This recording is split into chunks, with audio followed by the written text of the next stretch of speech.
computador e vou compartilhar com os irmãos aqui a nossa tela. Tá bom? Deixa eu só abrir aqui.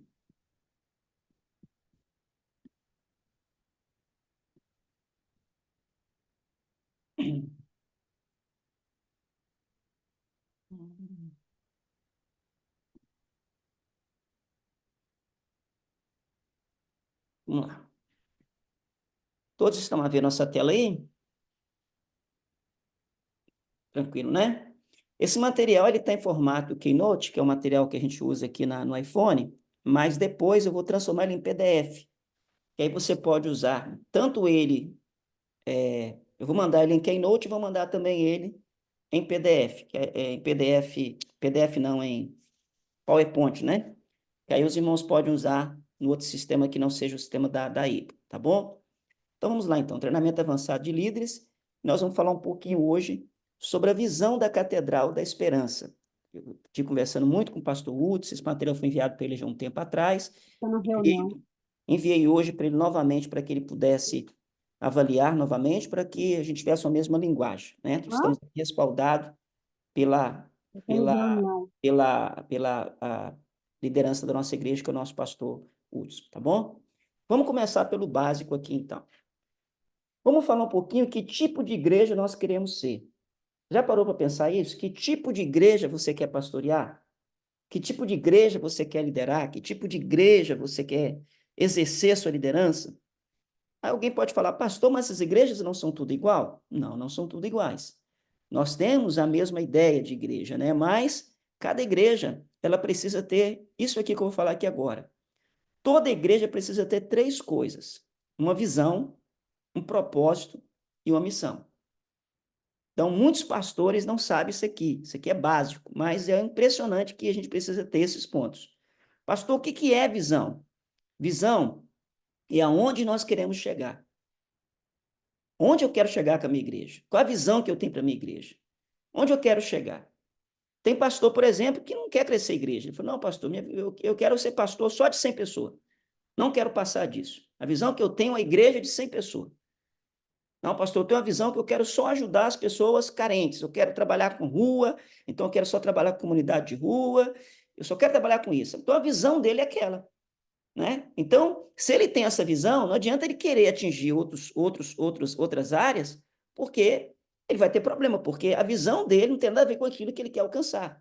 Então, você precisa saber qual é a visão que você quer para a sua igreja, qual é a visão que você quer para o seu ministério. Então, visão fala onde você quer chegar. Eu tenho que ter uma visão definida. A liderança que está comigo tem que saber aonde nós queremos chegar. Eu preciso comunicar a minha liderança que está comigo aonde nós vamos com essa igreja.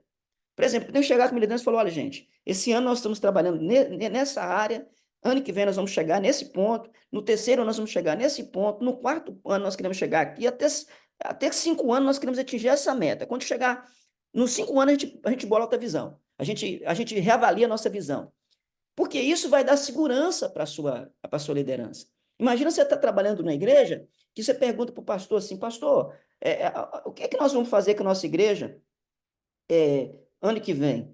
E ele fala com você assim, não sei, irmão, vamos orar, ver o que Deus vai fazer por nós. Isso gera uma insegurança. Deus fala, peraí, fica complicado. Onde que a gente quer, o que a gente quer fazer? Onde vai chegar quando? Muitas vezes o pastor recebe uma crítica, um líder está criticando, ou um líder está em dúvida, e aí vem a visão que dá segurança. Não, irmão, esse momento agora não é momento disso. Esse momento agora não é momento para atingir esse alvo. Nós vamos atingir esse alvo ano que vem. Agora é o momento que nós estamos trabalhando nessa área. Por exemplo, eu peguei a nossa igreja aqui em Algés, e desde o começo eu falei para os irmãos, esse primeiro ano não será um ano de crescimento. Eu não quero trabalhar com a igreja esse ano para crescer para fora. Eu quero crescer para dentro. Esse ano é ano de fundamento, nós vamos fundamentar a liderança, nós vamos colocar uma visão única na igreja, porque a gente muitas vezes que é pastor, vou falar da nossa realidade catedral, né? A gente muitas vezes pega uma igreja e tem várias pessoas na igreja com várias visões diferentes, porque nós recebemos muito imigrante, vem um de uma igreja, vem outro de outro, vem um do país, vem outro de outro, né? E essas pessoas tudo cai dentro do nosso pastorado. Então, até você pegar essa igreja e colocá-la dentro de uma visão só, demora um tempo. Então, eu falo sempre, primeiro ano nosso aqui não vai ser crescimento. Ah, pastor, se Deus mandar almas, pode até mandar, mas não é o nosso propósito nesse ano, falei para a nossa igreja aqui, que não era o nosso propósito no primeiro ano trabalhar com crescimento. Eu queria fazer um trabalho de aprofundidade, um trabalho de aprofundamento, colocar base, colocar fundamento, e gerar a igreja uma transição para ela ter um crescimento no terceiro ano. Então, se você chegar na minha igreja aqui e perguntar para qualquer membro da nossa igreja, vai falar, não, o pastor falou que nós vamos crescer para valer mesmo no terceiro ano. Então, ele não vai me cobrar crescimento, ele não vai, pastor, mas a igreja cresceu, a igreja multiplicou, multiplicou, mas não é a minha visão agora. A visão que nós tínhamos é primeiro fazer isso.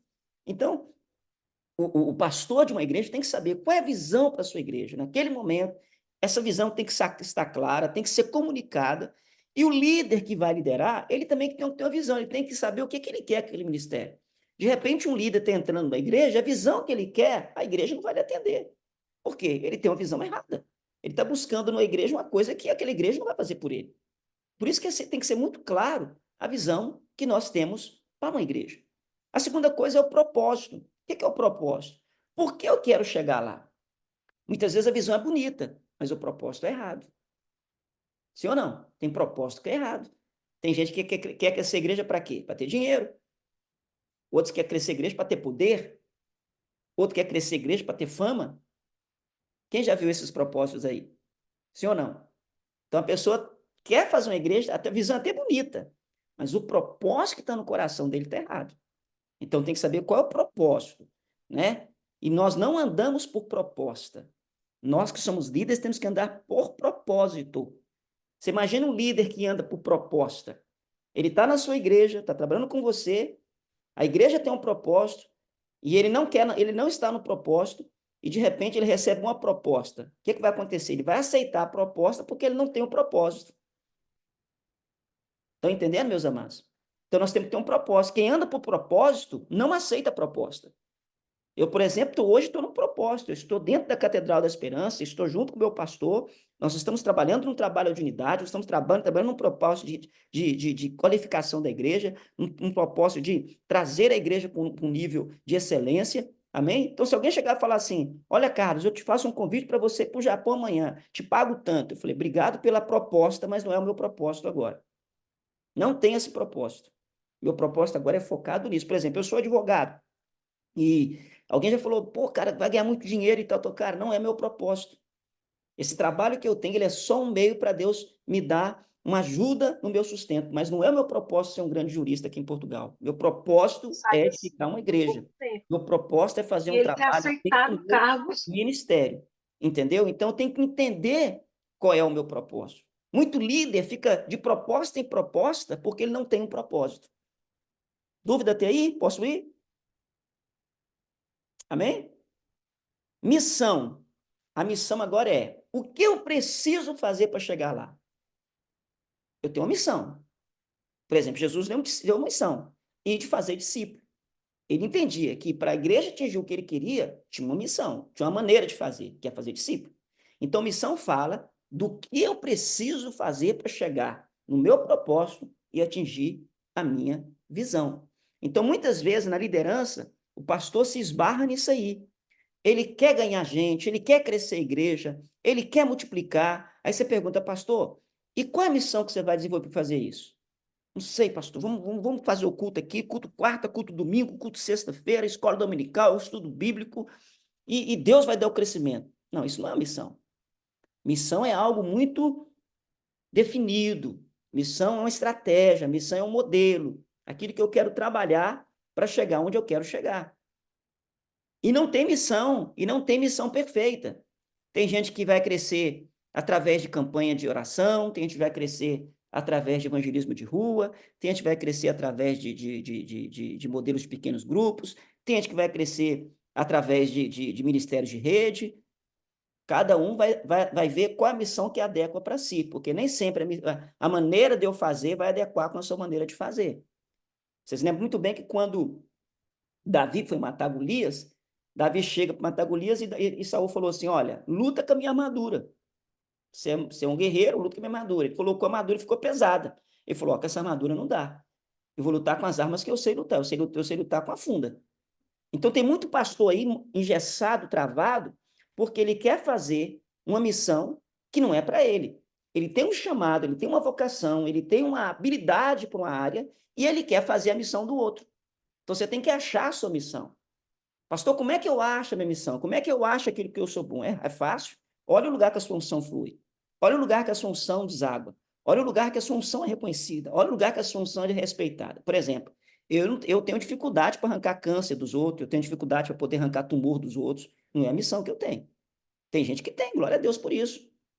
Amém? A missão que eu sinto adequada a fazer é treinar, é discipular, é aconselhar, é dar apoio. É a área que minha missão flui. E é nessa missão que eu vou me adequar.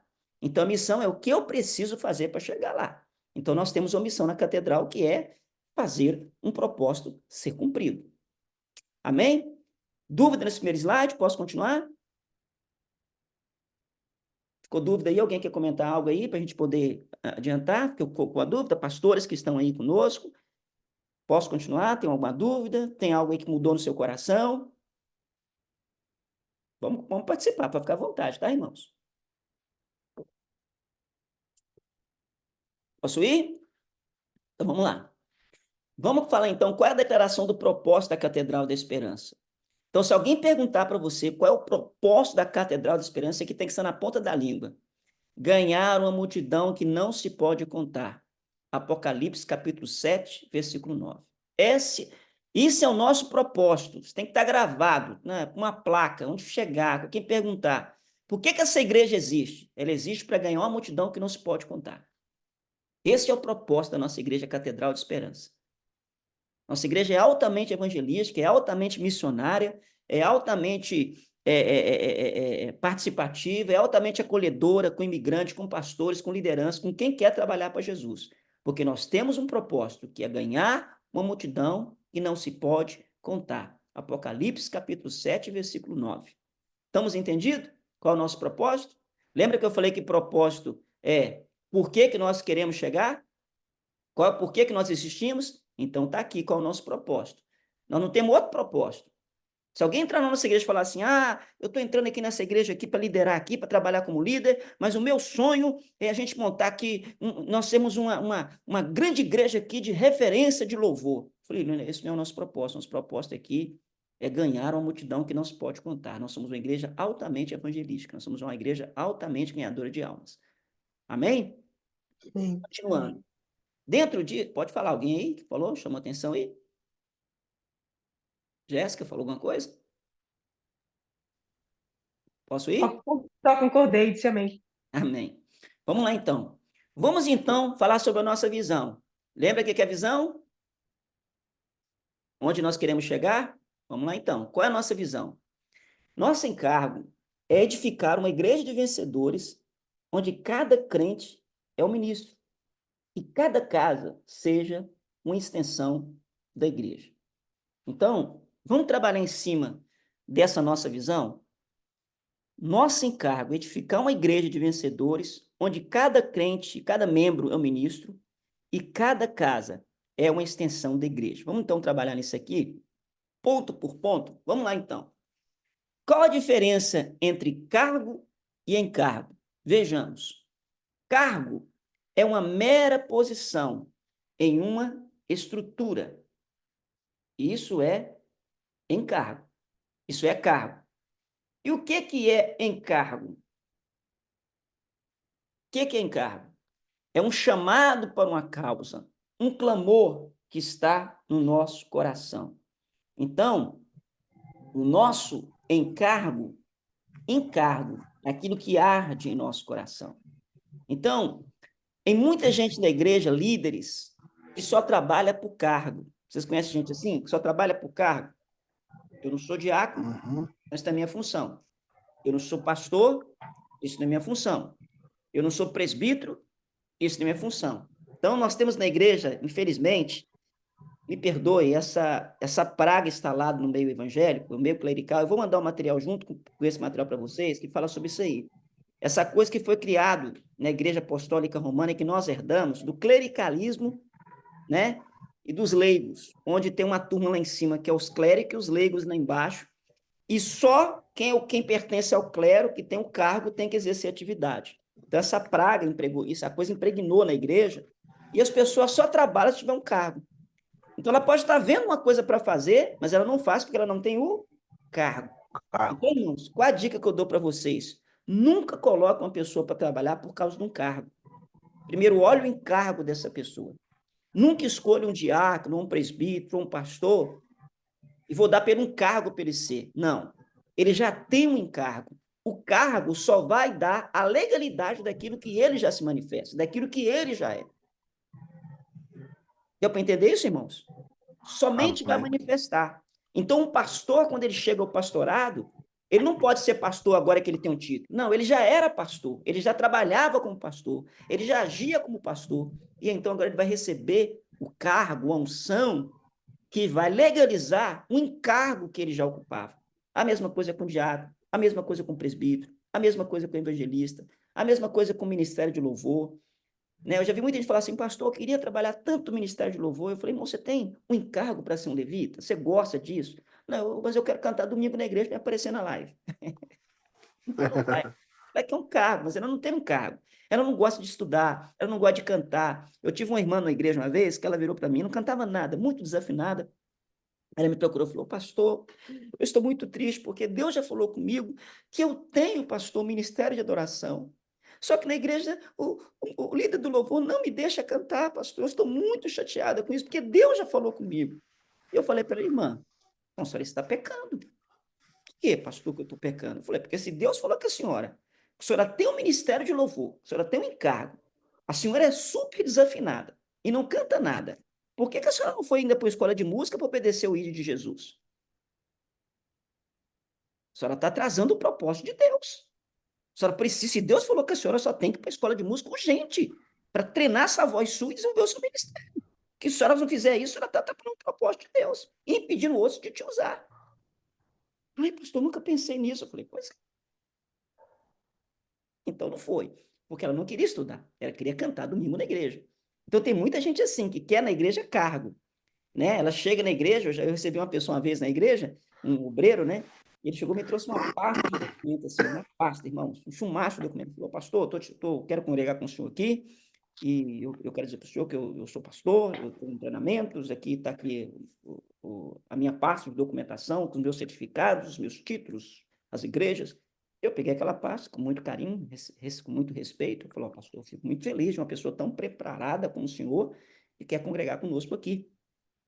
Aqui na nossa igreja nós trabalhamos com pequenos grupos. Eu vou destacar um líder que vai trabalhar com o senhor, para o senhor trabalhar e conhecer a nossa igreja. Afinal de contas, o senhor vai ser enxertado, né, em outra comunidade, em outra lavoura.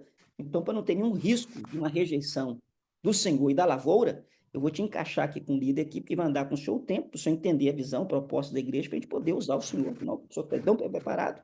Que benção que vai ser isso aqui. Ele falou, não, pastor, de forma alguma. Como é que eu posso, um pastor, me sujeitar a um líder, uma pessoa que sabe menos do que eu? E ali eu já descartei. Eu vi que não dava certo. Porque ele queria cargo, mas ele não queria um cargo. Ele não quer servir. Ele quer ser servido. E eu sempre falo que o ministério não é ser visto. Ministério é serviço. Ministério, guarda essa frase que você dá para sua liderança. Ministério não é ser visto. Ministério é ser visto. Então, essa é a diferença de uma pessoa que trabalha por cargo e de uma pessoa que trabalha por encargo. Quem trabalha por encargo é completamente diferente. Eu sou pastor de igreja, até hoje eu chego na igreja, se estiver sujo, eu limpo o chão, eu limpo o banheiro, eu limpo a porta, eu organizo as cadeiras, eu faço tudo, porque eu tenho encargo. O meu título não vai mudar nada disso. O meu encargo é muito maior do que meu cargo. Bem, queridos? Posso continuar? Amém. Amém. Posso ir? Vamos lá, então. Amém. Então, falei sobre o cargo, que encargo. Vamos continuar no nosso slogan. Nosso encargo é edificar uma igreja de vencedores. Edificar. Trabalho de construtor demanda tempo e esforço. Não buscamos meramente convertidos, mas fazer discípulos. E aí que entra o problema de muita liderança. Muita igreja quer crescer, mas não quer edificar. E edificar leva tempo. Edificar dá trabalho. Eu já vi muitos pastores nesses anos de ministério que falou comigo assim, pastor, eu não mexo com discipulado porque dá muito trabalho. Eu prefiro ter uma igreja que não tem esse negócio de discipulado porque isso dá muito trabalho. E dá trabalho mesmo. Fazer discípulo dá trabalho. As pessoas querem crescer a igreja com discípulo dos outros. Agora nós criou aí agora, não sei aqui, não sei como é que está aí onde os irmãos são pastores, né? Mas aqui em Portugal, no Brasil, criou aí agora a onda da mentoria, que é um monte de gente que não é pastor, não tem igreja, não está ligado na igreja, mas é mentor. Então ele vai mentorear, ele vai mentorear a igreja dos outros, o discípulo dos outros, receber dos outros, mas ele não quer cuidar de ninguém. Ele dá mentoria, recebe os seus valores, mas ele não quer ter trabalho com o discípulo. O discípulo fica lá para o pastor, que está lá congregando com ele lá, que se vire para cuidar dessa pessoa. E não é a nossa visão. Edificar dá trabalho, fazer discípulo dá trabalho. É como criar um filho. Criar filho dá trabalho, edificar uma pessoa dá trabalho. Por quê? Agora, se você quer ter uma igreja de criança, meninos, né, que você joga lá dentro, que cada um faz uma pirracinha, faz suas coisas, é vontade. Mas pegar um discípulo, pegar ele do zero e fazer ele crescer na fé, maturidade, até ele chegar à estatura de um varão, né, perfeito, ou quase perfeito, até a volta de Jesus, isso dá trabalho. Por isso nós não queremos simplesmente ter convertidos, nós queremos ter discípulos. Eu vou dar um exemplo que aconteceu uma vez aqui na igreja. O pastor Hudson fez aqui na época aqui um evento chamado como é que é, gente? Não sei o que de amigos. Pastores, me ajudem aí, como é que é o nome? Ai, gente, Encontro de Amigos? Festival da Amizade. Festival da Amizade, isso. E ele fez esse Festival da Amizade na sede, fez os convites e tal. Uma visão tremenda que Deus deu para ele. Nosso pastor é maravilhoso, deu uma visão tremenda para ele. E ele me disse, falou, pastor, bota esse material, faz na sua igreja. Eu falei, pastor, não vou fazer lá na minha igreja agora. Agora eu não posso fazer isso. Por que eu não podia fazer aquilo agora? Porque eu teria muitos convertidos com certeza, mas eu teria um problema de fazer discípulos, porque eu ia ganhar muita gente, mas a minha igreja estava tão novinha ainda, tão sem estrutura, que eu ia abortar todo mundo que eu ganhava. Todo mundo que eu ganhasse, porque eu não tinha gente para cuidar de gente. Então eu falei, ó, quando eu tiver uma igreja que tem estrutura de discípulo, aí sim eu vou partir para crescimento, porque eu não vou abortar aqueles que Deus me der nesse novo nascimento. Então nós não estamos buscando simplesmente fazer convertidos, nós queremos fazer discípulos. E discípulos é um trabalho um pouquinho maior. Tá bom? Vamos continuar aqui? Vamos lá, edificar o quê? Uma igreja de vencedores. Quem é, pastor, os vencedores? É aqueles que vencem o mundo, o pecado e o diabo, que oram, que lê a palavra, que tornam fortes e ativos, que cumprem um chamado de Deus, né? Para esta geração, Marcos 16, e conquistando em Cristo, sendo mais que vencedores, Romanos 8, 37. Irmão, você sabe que na igreja nós temos dois tipos de crentes. Nós temos os crentes, nós temos os crentes vencedores. Se você pegar a Bíblia Sagrada, você vai perceber que Jesus fala, aquele que vencer. Salvação, irmão, é gratuito. Jesus nos salva pela graça, vamos para o céu, aleluia. Mas galardão, sentar com Jesus no trono, reinar com Jesus, isso é para vencedor. Preciso falar assim, só os vencedores entrarão no reino. Reino fala de reinar, reino fala de governo. Crente salvo é uma coisa, crente que vai governar e reinar é outra coisa. É por isso que você vai entender muito claro quando ele falou assim, ao que vencer? Para a salvação é pela graça. Mas para receber aquilo que ele tem como galardão, é por merecimento, é por trabalho. Tanto é que, não vou entrar aqui em doutrina apocalíptica, os irmãos sabem que após o arrebatamento, haverá um tempo onde, nos céus, onde os galardões serão dados. E o apóstolo Paulo chega a dizer que ali as obras serão provadas. Então não é salvação, ele está falando de galardão. Está falando de gente que está sendo galardoada para entrar no reino com Cristo, que vai ser implantado após a sua vinda, a segunda vinda, quando vai implantar o seu reino em Jerusalém. Então, irmãos, cuidado com esses crentes que acham que eu sou salvo e glória. Não, salvo é uma coisa, reinar é outra coisa. E nós não queremos simplesmente ter uma igreja de salvos. Nós queremos ter uma igreja de vencedores. Vencedor é aquele crente que vai vencer o pecado, o diabo, o mundo, que lê a palavra, que tem vida devocional, que tem vida congregacional, que tem vida de fruto. Aliás, irmão, vou falar daqui a pouco, nenhum crente foi chamado para não produzir. Jesus falou, eu vos chamei, vos nomeei para que vades e deis fruto, a fim de que o vosso fruto permaneça, a fim de que tudo quanto pedides ao Pai, Ele vos conceda. Aliás, um dos requisitos para o Pai conceder alguma coisa a crente é que esse crente dê fruto. Crente que não dá fruto não tem direito de ser concedido nada. porque ele não é uma vara que não produz, é algo que não dá resultado. Não tem por que Deus investir nessa pessoa que não tem resultado algum. Então, Deus nos chamou para a produção. A palavra é essa. Se você pegar desde Apocalipse até a chamada de Jesus aos discípulos, ele sempre mandou multiplicar e crescer. Jesus está interessado, sim, no nosso crescimento. Deus não mandou em nenhuma igreja ser aberta para não crescer, irmão. O crescimento na igreja tem que ser natural. Rico Vargas, no seu livro Igreja com Propósito, fala que nós não precisamos preocupar com o crescimento da igreja, porque a igreja é algo vivo, ela vai crescer naturalmente. Nós precisamos tirar os impedimentos que impedem a igreja de crescer, porque nós somos chamados para multiplicar e sermos vencedores. Amém? Tá entendido isso aí? Amém. Posso continuar? Ficou com dúvida? Estou muito caladinho, estou preocupado. Amém. Amém. Tá tranquilo aí, irmãos? Tá. Muita coisa Amém, pastor. nova na Tá na benção. cabeça. Tá. Pastor Fábio, me dá a honra da sua palavra. Tá na benção, pastor. Tá tudo tranquilo. Pode explicar que estou entendendo tudo. Estou absorvendo. Obrigado, viu, pastor? Pela honra. Merci, como diz o francês, né? Vamos lá. Vamos lá. Cada crente, cada membro ministro, ou cada crente, né? Eu coloquei membro aqui, mas eu gosto da palavra crente, cristão, cada membro, porque eu não falo que a nossa igreja tem membro, nós temos filhos, né? Eu, quando recebo alguém, eu falo, estou recebendo filho. Membro tem clube, a gente recebe filhos, né? Gera filhos, recebe irmãos, né? Mas cada membro ministro. Então, o sistema de Jesus foi projetado para resultar em produtores e não em consumidores e parasitas. Precisamos tornar esse modelo que Jesus colocou, esse fundamento do sacerdócio universal do crente. A verdade é que cada um de nós é um ministro. Quem pode ler para mim 1 Pedro 2,9 aí?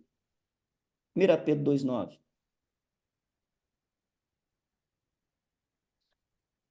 Quem pode ler para mim?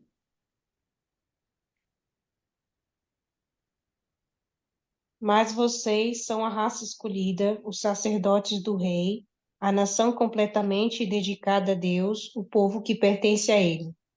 Vocês foram escolhidos para anunciar os atos poderosos de Deus, que os chamou da escuridão para a sua maravilhosa luz. Olha que está na nossa apostila lá esse parágrafo que fala: na maioria das igrejas, hoje, não há nenhum senso de corpo de Cristo, ou uma estrutura onde os membros possam estar envolvidos de maneira funcional. Por causa disso, a maioria da decisão pessoal escolhe sentar nos bancos, no prédio da igreja, disposta a não se envolver. Eu estou aqui sentado que não quero me envolver, eu quero ficar só congregando. Ao contrário dessa concessão na visão de células, não há como se omitir ou não se envolver. Esta visão de comprometimento. Crentes que não se envolvem são crentes parasitas. Eles esperam ser mimados, ministrados, entretidos pela igreja. Em troca disso, são contabilizados na estatística. Eventualmente dão uma oferta, né? Ajudam o sistema. Faz parte dos 85% dos membros, que são carregados e ministrados por 15% que carrega esses crentes. Vocês conhecem a igreja assim? Tem 15% da igreja que carrega os 85% que é parasita, não faz nada. Ele quer um bom culto, ele quer um bom louvor, né? E ele ainda fala assim, eu dou minha oferta, eu pago meu dízimo para isso. Né? Eu fui pastorar uma igreja batista uma vez, e assim que eu cheguei nessa igreja, a liderança da igreja me chamou e falou: pastor, nós gostamos muito do senhor e tal, e nós queremos uma proposta para o senhor. Eu falei: qual é a proposta, irmãos? Assim, nós queremos que o senhor cuide da pregação, cuide da palavra, cuide do gabinete, do aconselhamento, e nós aqui vamos cuidar da administração e da visão da igreja, do estudo da igreja. O senhor vai ser pago para ser para pregar e fazer esse trabalho litúrgico. Ou seja, eu seria um empregado da igreja, eu seria um empregado da igreja, enquanto uma turma ia pastorear a igreja por mim. Eu falei: não, irmão, não trabalho assim. Eu não estou aqui para ganhar salário como pastor, eu estou aqui para desenvolver liderança. Então, eu vou assumir todas as áreas da igreja, porque é assim que vai ser. Então, tirei aquela ideia que a igreja tinha, e tem pastor que aceita, né? Olha, beleza, eu estou ganhando o meu aqui, tá tudo bem. Eu não trabalho dessa forma. Nós precisamos trabalhar de uma maneira que nós façamos os nossos crentes deixar de ser um cristão consumidor, um cristão parasita, e passar a ser um cristão produtor. Aliás, irmão, deixa eu dar uma notícia para os pastores que estão me ouvindo: pastor não ganha ovelha. Pastor gera pastor. Cada um gera aquilo que é. Pastor gera liderança e ovelha gera ovelha. Quem cresce igreja é a igreja. Quem gera vidas é a igreja, não é pastor. Eu tenho aqui um discípulo que me ligou até hoje. Olha que coisa impressionante. Ele me ligou e falou, pastor, eu estou com um problema. E eu falei, qual é o problema que você está? É porque agora eu estou firme com Jesus e eu estou ganhando muita gente para Jesus, pastor. Ontem eu levei 8 pessoas para um culto, 6 pessoas para um culto, e agora eu não sei o que faço com essas pessoas, porque eu não sei como é que eu explico para elas. Eu consigo falar com elas, levar elas, mas agora o que eu faço? E eu fui até numa igreja com elas ontem e tal, e eu falei, que dia que essas pessoas têm, ó, que você consegue reunir com essas pessoas? Pastor, só domingo à tarde. Eu não tenho na minha igreja domingo à tarde culto. Não tem. Falei, então você consegue reunir só domingo à tarde? É. Então, faz o seguinte, então. Converse com essas pessoas. Se elas estiverem disponíveis para uma reunião domingo à tarde, ou eu, ou um líder meu, nós vamos criar uma maneira de ter uma célula, um pequeno grupo com essas pessoas. Com essas pessoas. E quem sabe dessas pessoas aí não vai nascer um culto à tarde. Olha que coisa maravilhosa, irmão. Um crente que está ganhando 6 pessoas e quer dar um jeito dessas pessoas ser cuidadas e quer ajudar a cuidar. Você imagina, Uhum. você imagina 5, 10 crentes desses, irmão, o que acontece na igreja? Né? Imagina. Se você perguntar, na nossa igreja aqui, eu posso apontar, a maioria das pessoas que vêm para a igreja não vê porque o pastor convidou, porque não. Alguém crente falou para essa pessoa da igreja, alguém crente comunicou essa pessoa da igreja e essa pessoa veio porque o crente trouxe. Então, irmão, o crente não é aquele cara que vai no banco sentar e consumir, não. O crente é que vai produzir no local de trabalho, nas amizades, na escola, no dia a dia. Ele vai contaminar os outros com a sua fé e fazer essas pessoas virem para a igreja como novos convertidos. Então, quem ganha pessoas são os crentes, não é o pastor. Agora, cabe ao pastor agora dar o alimento, dar as ferramentas necessárias para que a igreja desenvolva com saúde para o seu crescimento. Então, muito cuidado se você tem uma igreja que crente não trabalha. E a gente tem uma frase que a gente já fala, né? Crente que não trabalha, dá trabalho. Quando você vê um crente dando muito trabalho, você pode reparar, ele não está trabalhando. Ele está tendo tempo demais para cuidar da vida dos outros.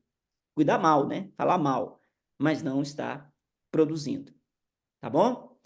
Deixa eu ver quantos slides eu tenho aqui. Está acabando aqui. Eu vou parar aqui, que estou no meio da aula. Eu quero tirar dúvidas até aqui. Eu gosto muito de trabalhar assim, para a gente tirar dúvida até aqui. Até então, irmãos, tem dúvida? Tem alguma colocação que vocês querem fazer? Que não entenderam? Tranquilo? Pastor Binho está aí? Ok, pastor. E, meu querido, como é que é? Me dá aí a alegria da sua sapiência, sua voz aí. Fala alguma coisa para nós. Eu tô até falando, a minha garganta não tá muito boa mesmo esses dias.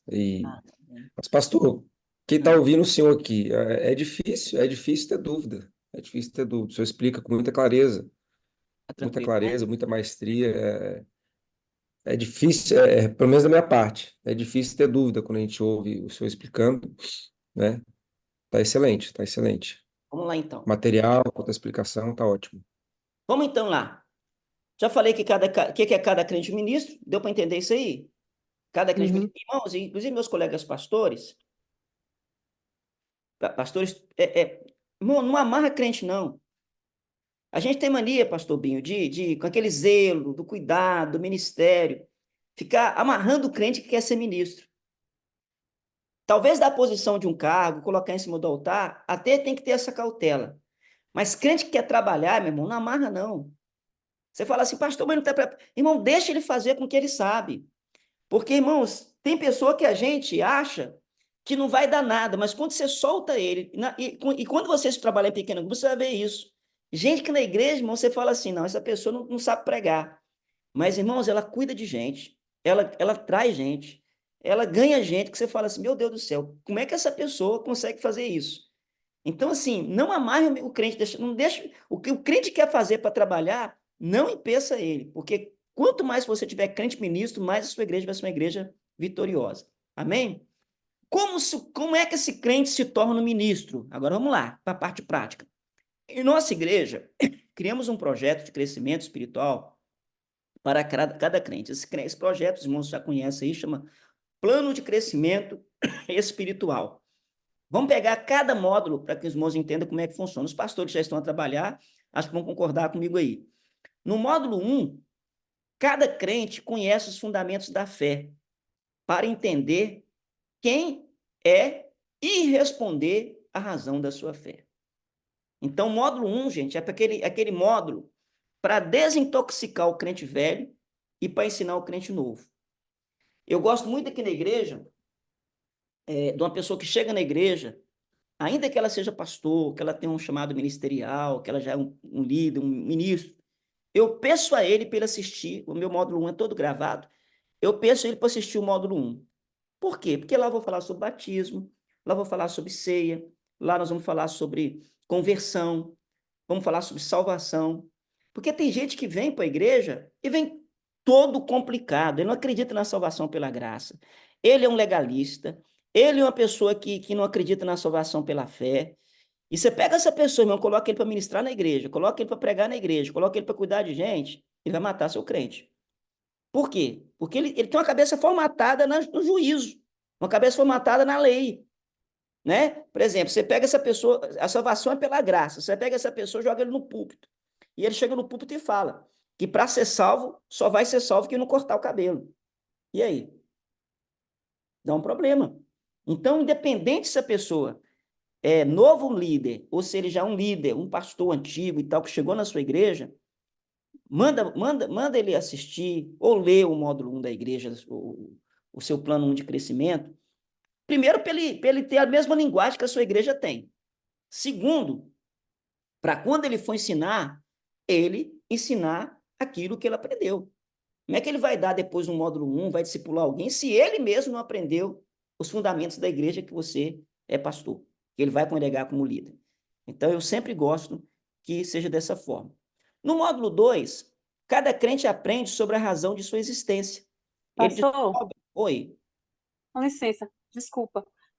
Não está aparecendo o slide, tá só um pedacinho da parte superior da tela. Sério? Sério? Sério. Só para Tá você? só Ou pra todo mundo? ampliação 99%. Ô, Parece- Daniela, Aqui eu pra mim acho tá que ok. eu acho que é a configuração aí da tua visualização. Pode ser que você tenha modulado aí de widescreen para 16:9. Dá uma olhadinha se é essa configuração, porque para todo mundo aqui está aparecendo. Aí Ah, tá falou que bem. entende. Tá normal. Falou que entende. O Otaviano entende. Não mexi em nada não sei porque tá assim pra mim. Mas tudo bem. Você quer sair e entrar de novo? Tenta sair rapidinho e entrar da reunião. O Eu te pastor Tá te bem, vou aceita. fazer isso. Vou fazer isso então. Obrigada. Eu espero, tá? Nada. Tá bem. Então, o módulo 2, ele vai falar para o crente sobre a razão da sua existência, onde ele descobre a sua vida, que é a vida com propósito. Como viver essa vida?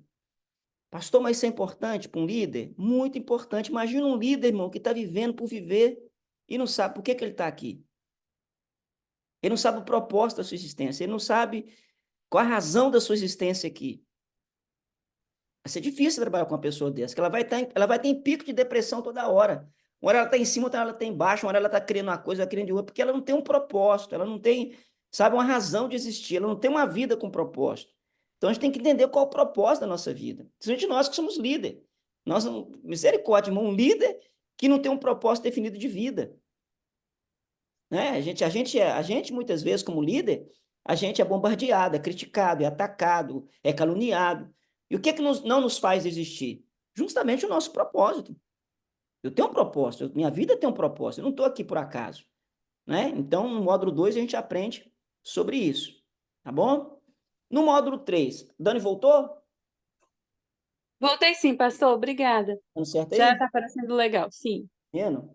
Que benção, né? Que nós estamos aqui na sala, a gente expert Que na bom. área. No módulo 3, cada crente aprende a como contagiar os outros com essa vida transbordante, onde recebe ferramentas para desenvolver o seu chamado. Então, por exemplo, no módulo 3, a gente aprende até como é que liga para o novo convertido, até como é que aborda alguém com a ligação, como é que a gente chama alguém para uma conversa, para uma reunião, como é que a gente marca um encontro com essa pessoa. Porque, de repente, eu quero ganhar, mas a maneira que eu vou ganhar é uma maneira que vai espantar os outros. Sim ou não? Você vai espantar uma pessoa porque você muitas vezes quer chegar lá, mas não sabe como é que chega. Jesus orientou os seus discípulos, né? Quando vocês forem pelo caminho, faça assim. Quando você entrar no lugar, fizer assim, faça desse jeito.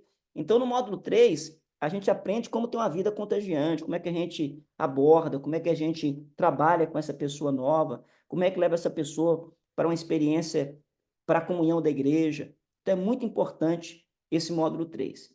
E o módulo 4, cada crente aprende a ser um líder de excelência, onde ele vai liderar já um pequeno grupo, e ali ele vai aprender a gerar outros líderes para cumprir o seu propósito.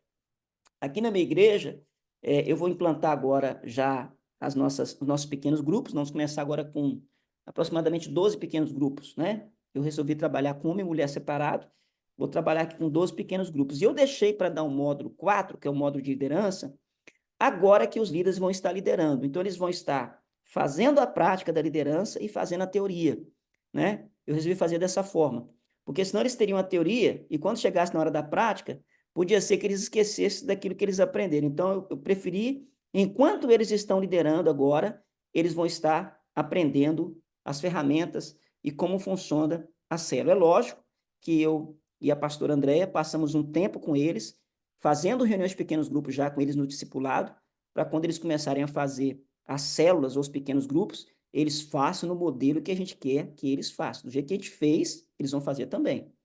A gente não pode. Cuidado quando você for implantar a célula, naquele afã de crescer célula, eu tenho 20 células, 30 células, quando você fizer isso, você não cometeu o erro básico de mandar a gente liderar a célula que não passou pelo seu DNA.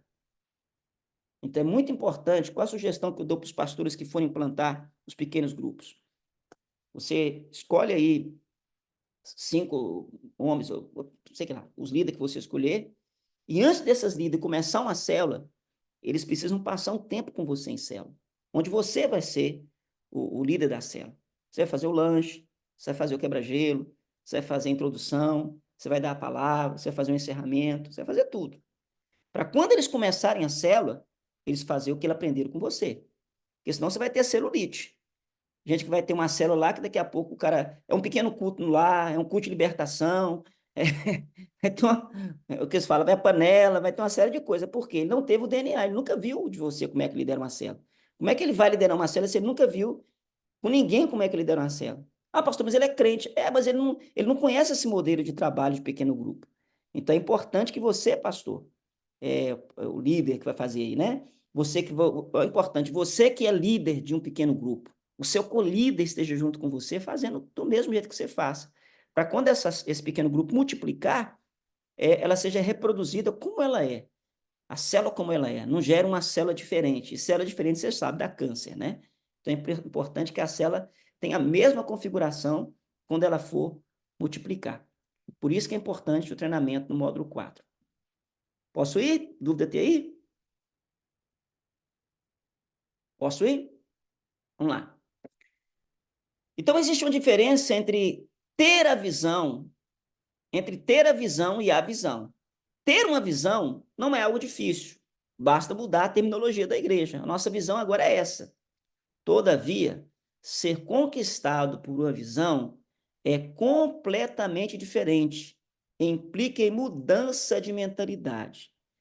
E aí que é a parte mais difícil para a gente que é pastor e que é líder, irmão, que não nasceu no modelo de uma visão de pequenos grupos.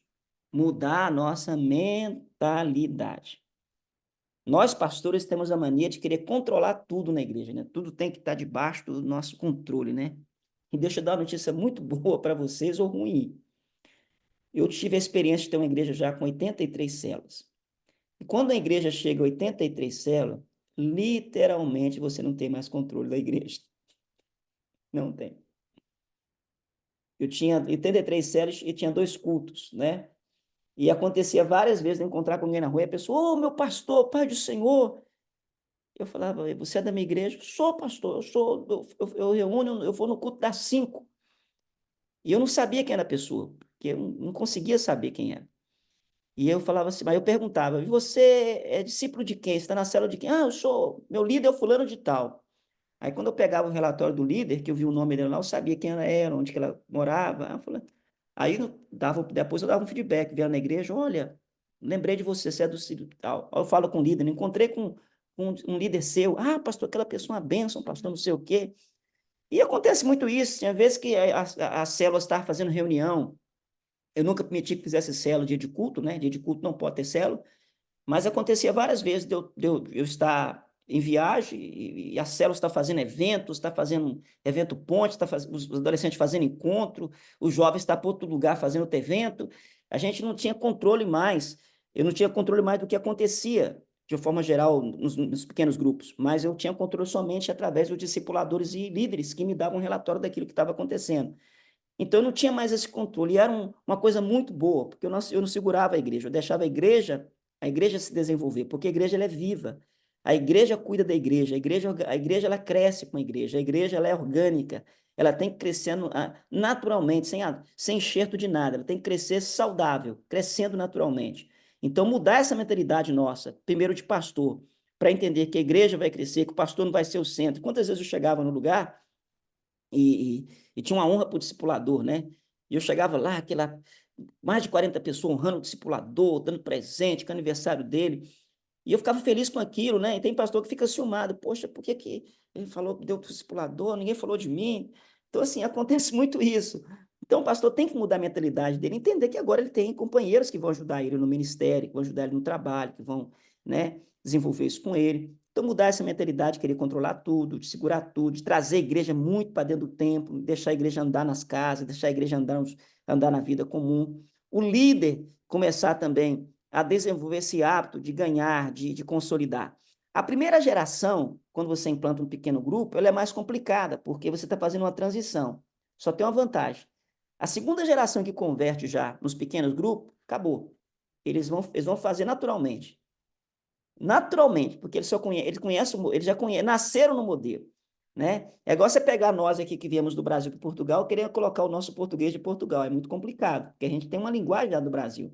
Mas os nossos filhos que já nascem em Portugal, já têm os hábitos de Portugal. Né? Já têm os hábitos. Eles falam o português de Portugal, eles têm os hábitos de Portugal, porque já nasceram aqui. Então, a mesma coisa acontece com aqueles que vão nascer dentro da visão que você colocar na igreja. Tá bom? Vamos lá. Quando um crente compreende que ele deve produzir e não simplesmente consumir, uma verdadeira revolução acontece na sua igreja, em sua postura em relação à igreja local. Então, irmãos, é tão fantástico quando você vê funcionando essa questão do crente não ser consumista. Termina o culto, irmão, o pastor fica ali louco, né, tentando pegar todo mundo na igreja, quem vê visitante, a gente faz até um café da manhã ali para tentar receber os visitantes. Irmão, quando você tem uma igreja em pequeno grupo, termina um culto, irmão, é impressionante. Os próprios crentes vão atrás do visitante para poder cuidar dele e trazer para o seu pequeno grupo. Porque você para com essa mania de querer. Ele para de consumir, ele começa a produzir, é impressionante. Ele vai para o trabalho, ele começa a falar para alguém, ele está trazendo alguém que é amigo, ele está trazendo alguém para a igreja. Você pergunta como é que está a situação? Não, pastor, já resolvi.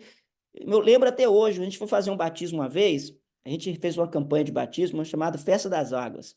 E eu propus para as nossas células nós batizar 100 pessoas no dia. E nós batizamos 132 pessoas num dia. E foi tão impactante aquilo, porque quando chegou no dia de fazer aquela logística, todos os grupos, todas as células, todos os líderes, trouxeram todo mundo, cada um cuidou de um, cada um trouxe o outro. Praticamente, quando eu cheguei, já estava todo mundo lá. Porque a revolução aconteceu onde a igreja cuida da igreja, onde um cuida do outro. Então, é muito importante a gente ver isso acontecer, e isso não quer dizer que o pastor não vai ter trabalho. Eu até comentei com o pastor Wilson no sábado, a gente estava conversando, e ele até perguntou para mim qual é o maior perigo de uma visão celular. E eu falei com o pastor, o maior perigo é o pastor transferir serviço. O pastor, ele tem líderes, o pastor tem discipuladores, o pastor tem pequenos grupos, mas o pastor é o pastor ainda. Ele precisa estar sempre atento ao que está acontecendo, olhar, acompanhar. Não tem um controle, mas ele precisa acompanhar isso de perto, o que está sendo feito, se as pessoas estão acompanhando. Então, é muito importante que o pastor esteja sempre reunido com o seu discipulado, com a sua liderança, para ter acompanhamento daquilo que está sendo feito. Eu conheço muitos pastores que deu problema com a visão, porque ele entregou a igreja para os líderes, para os discipulados, e saiu da igreja, começou a viajar, começou a a fazer muitas coisas e deixou a igreja na mão das pessoas fazer. Quando ele voltou, irmão, tinha um monte de coisa errada acontecendo porque ele perdeu o relatório daquilo que estava acontecendo naquilo ali. Então, é sempre importante o pastor não transferir essa realidade para os seus liderados. Tá bom? Estou terminando já. Vamos lá. Quando esse crente para de ser consumidor, ele não se preocupa mais em saber o que aquela igreja pode lhe oferecer. Antes, ele preocupa em saber como ele pode ser útil ali. Ele não responsabiliza mais o pastor ou algum líder pelo seu crescimento espiritual, porque sabe que pode e deve ter intimidade com Deus sem ter intermediário algum ou intermédio algum. Você já encontrou crente nas suas igrejas aí que reclamou que ninguém ajuda ele? Ninguém ajuda ele não cresce, ninguém cuida dele, ninguém lembra dele. Já encontrou gente assim?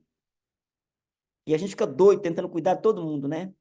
Irmão, quando o crente se torna um crente ministro, quando o crente se torna um crente líder, quando ele começa a desenvolver o seu ministério pessoal, você perde esse problema, porque o crente, ele começa a entender que ele tem que ser útil e não peso, e que ele é responsável pelo seu crescimento, ele que tem que ter sua vida devocional, ele que tem que cuidar da sua fé. Nós vamos dar para ele facilitar a vida dele, mas o resto é ele que vai fazer. Amém? Ele encara suas próprias guerras e ainda tem disposição para dar apoio aos novos convertidos. Se tiver que mudar para outra cidade, ele sabe que a igreja vai junto com ele. Ele sabe que mesmo distante do prédio, a igreja acontece aonde ele está. Você viu que foi? Você lembra da crise da pandemia que aconteceu com os crentes? Que perderam o prédio para congregar? Tem crente que nunca mais voltou? Lembra disso, pastor Bim? A crise que foi? Crise que foi, porque os crentes só tinham prédio. Quando ele perdeu o prédio, que a identidade dele ser crente, ele não teve mais o prédio, ele não sabia quem ele era. Lembra disso, pastor Taviano? Ele não sabia quem ele era, pastor Fábio, ele perdeu a identidade, porque a identidade dele era com o prédio. Ele não tinha o hábito de ser um crente onde ele estava.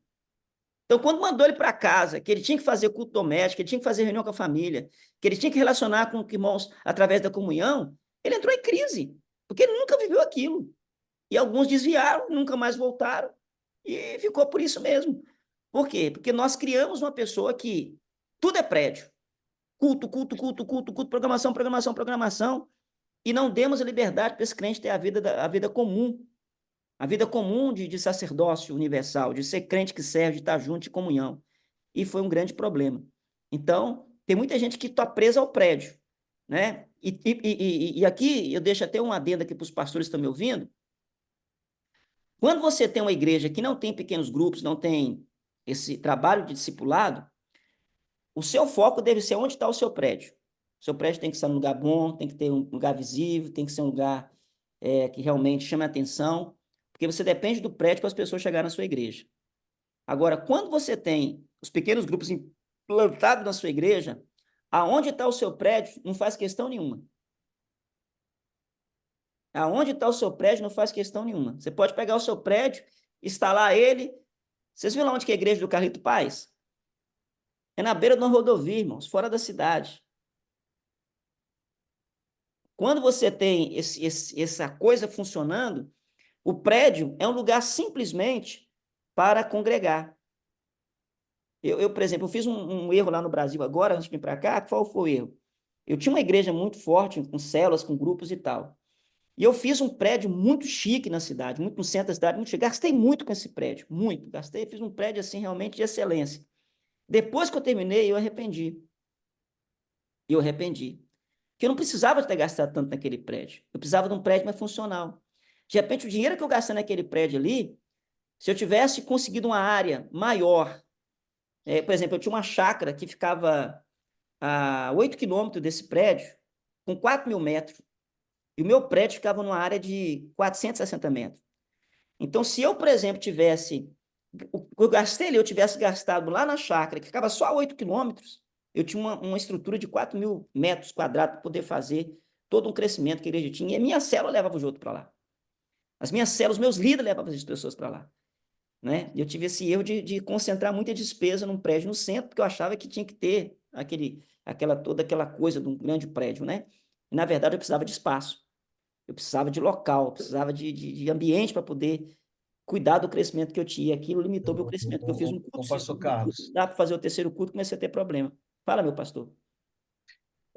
não, em cima disso que o senhor está falando, lá próximo onde eu morava no Rio de Janeiro, para quem não sabe, na Baixada Fluminense, tem um grande ministério no Rio de Janeiro, em Nova Iguaçu, que é o Ministério Apacentar de Nova Iguaçu. Ah, para Culto sentar. de terça-feira e quinta-feira é com 8.000, 9.000 pessoas que eles estão fazendo o culto lá. E Sim, a igreja fica no meio do nada, no meio do em nada. frente a uma ferrovia. Então não tem como fazer marketing nenhum da igreja ali Não em tem. relação à localidade. Mas o apacentar trabalha com os pequenos grupos, né? Sim, sim. Essa é a diferença. O pastor Joel também trabalha naquela região ali. Se você conhece o pastor Joel Pereira. É, todas essas igrejas, o Renê, onde começou a igreja de Renê em Manaus, era no meio de um lamaçal, gente. Ele comprou a área lá depois. Hoje é um lugar até bom, mas na época era um lugar horrível, né? A Videira em Goiânia, enfim, Uber. Isso assim é prático. Onde você vai, que as pessoas trabalham no Brasil, lá em Brasília, por exemplo, não sei se você sabe, em Brasília não tem igreja onde você não coloca igreja onde você quer. Lá no Brasil tem setor de igreja. Então, lá em Brasília, as igrejas elas ganham áreas no setor de igreja. Então, só tem um setor só para a igreja. Então, você tem uma assembleia aqui, você tem uma quadrangular aqui, você tem uma batista aqui. É um setor só para a igreja, né? Que eles dão para as igrejas congregar. Irmãos, e não tem esse negócio. Chega no dia do culto, é lindo. Você vê o cara chegando da batista, você vê o cara chegando da assembleia, você vê o cara chegando da quadrangular, né? E assim, quando você tem isso funcionando, o prédio, onde o prédio está, é o menos importante. O mais importante é que a igreja funcione. Então, agora, quando você não tem isso, aí sim, o local que a sua igreja vai estar localizado é de extrema importância, porque você precisa, por exemplo, para fazer o que você quer fazer, trazer o movimento, você precisa de um lugar que as pessoas cheguem fácil, né? Continuando. Ele entende que a igreja não é representada pelo prédio, e sim pelos santos irmãos reunindo nas diversas celas. A igreja é algo muito maior do que uma construção de tijolos, que não se move. Amanhã pode crescer e mudar de prédio, mas a igreja é a mesma. Vocês vão acabar com aquela crise de crente que, quando você fala que é mudar de prédio, ele quase morre do coração, porque, pastor, essa igreja aqui, onde eu estou aqui há 10 anos, há 15 anos, há 20 anos, pastor, o senhor vai mudar isso aqui? Irmão, quando a igreja está funcionando realmente nos pequenos grupos, o crente entende que é o ministro, prédio para ele, irmão, é só uma questão de local. Ele entende que aquilo tem que ser funcional, né? Para terminar, as células estão na Bíblia, pois a igreja primitiva se reunia dessa forma e perseverava unânimes todos os dias no templo e partindo o pão de casa em casa, comiam com alegria e singeleza de coração, louvando a Deus e caindo na graça de todo o povo. E cada dia acrescentava-lhe o Senhor os que iam sendo salvos. Para terminar, a igreja representa o reino de Deus na face da terra. A igreja precisa ter uma visão e um propósito para trabalhar. E a igreja se organiza em ministério, onde somos usados no nosso chamado para edificar o corpo de Cristo. Guarda essa palavra, onde somos usados no nosso chamado. Então, dentro disso aí, irmãos, não há ninguém descartável. Numa igreja estrutural de clérigo, de leigos, a gente só usa aquela pessoa que tem uma boa palavra, que tem uma boa aparência, que tem um bom estudo, né? Porque a gente usa cargo. Numa igreja que os crentes trabalham por encargo, todo crente é útil, não tem ninguém dispensável. Ninguém. Até aquele crente está ali fraco, caído, está ali se recuperando. Ele fala, pastor, trouxe uma pessoa, vou trazer o visitante para o domingo que vem, eu já falei com ele, não sei o quê. Isso numa igreja normal, irmão, você não está em condição de fazer isso, não, irmão. Você tem que primeiro se libertar, irmão. E, aliás, gente, a hora que mais a sua igreja cresce é quando o novo convertido converte. Porque o novo convertido, quando converte, irmãos, ele conhece uma multidão de gente não crente. E é a hora que ele mais ganha gente. E foi feito um estudo já que quanto mais tempo você fica na igreja, menos pessoas você ganha para Jesus. Por quê? Porque as suas amizades só são com crente. Você não tem mais contato com ímpio, né? A maioria das vezes. E o crente não, quando ele converte, meu irmão, ele está cheio de gente nova que ele conhece, que ele quer conheça essa nova vida que ele tem. Então, irmãos, eu espero que eu tenha sido prático nessa, nessa, nessa visão da nossa igreja, que é a visão que nós queremos implantar dentro do Ministério Catedral, pelo menos estou tentando implantar aqui na nossa igreja aqui em Algés, que é uma igreja de pequenos grupos, onde os membros realmente entendam que são ministros, onde cada um entende o seu chamado, onde cada um entende a sua função, cada um entende o seu propósito, né? Que não é um crente consumista, mas é um crente produtor, um crente que produz, é um crente que exerce os seus dons. Não importa onde é o dom, irmão. Talvez o dom dele seja decorar alguma coisa, mas ele tem um ministério, vai usar o ministério dele. Ninguém é descartável. Aqui na igreja, os irmãos me conhecem aqui, sabem. Todas as pessoas chegam na igreja. Chegou hoje, amanhã eu estou colocando para trabalhar.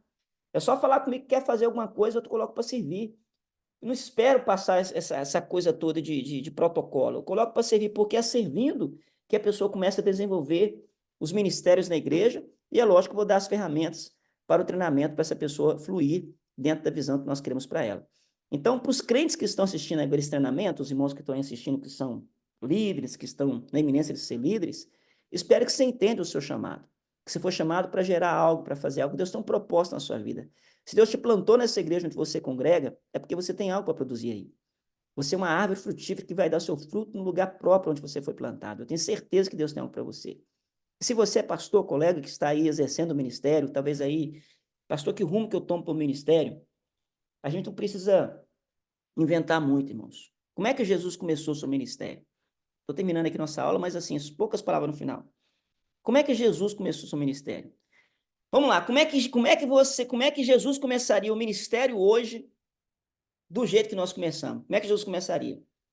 Vê se algum pastor fala para mim aí. Como é que Jesus começaria o ministério hoje? Jesus, ele foi ungido, é cheio do Espírito Santo, vai começar uma igreja hoje. O que Jesus faria? Segundo o nosso modelo normal, o que ele faria? Pode ficar à vontade, quem quiser falar aí. Ele ia alugar um salão? Sim ou não? Colocaria uma placa lá em cima, Tempo dos Milagres. Sim ou não?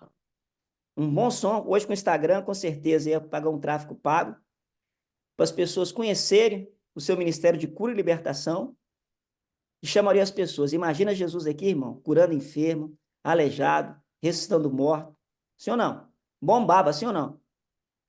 Uhum. Bombava ou não, irmãos? Sim. Olha, Jesus, com tudo isso, quando ele terminou os 3 anos de ministério dele, ele tinha aproximadamente 120 discípulos. Foi um fracasso, sim ou não? Imagina você fazendo o que Jesus fazia, irmão, hoje. Jesus andou aqui na terra 3 anos e pouco, quando terminou o ministério, diz a Bíblia que mais ou menos 120 discípulos que foram para o cenáculo congregar esperando o Espírito Santo. No modelo atual que nós temos de igreja, Jesus foi um fracasso, irmão. Como é que pode um cara, com a sabedoria que Jesus tinha, fazendo o milagre que Jesus fazia, terminar o ministério com aproximadamente 120 discípulos no cenáculo? Com 12 cabras, que um traiu, o outro se matou, né? O outro não cria, e o resto estava trancado com medo. Fracasso total. Mas Jesus fez tão bem feito o trabalho dele que bastou poucos dias para a igreja dele explodir em crescimento, porque houve reprodução. Então, como é que ele começou? Ele não fez o que nós faríamos. Ele chamou algumas pessoas para estarem com ele, para gerar nessas pessoas o seu caráter, o seu chamado, a sua identidade. E falou, vocês vão fazer obras maiores do que eu, porque eu estou ensinando vocês a fazer isso. Então, é lamentável quando você chega na igreja e a gente pergunta para o pastor, quem são os seus discípulos? Ele fala comigo assim, Fica quieto, senão você vai embora. eu tenho um corpo de obreiro de 20 obreiros. E eu falo para ele, não foi a pergunta que eu te fiz, eu perguntei quantos discípulos você tem. Essa é a pergunta. Quantas pessoas andam com você? Quantas pessoas você está gerando?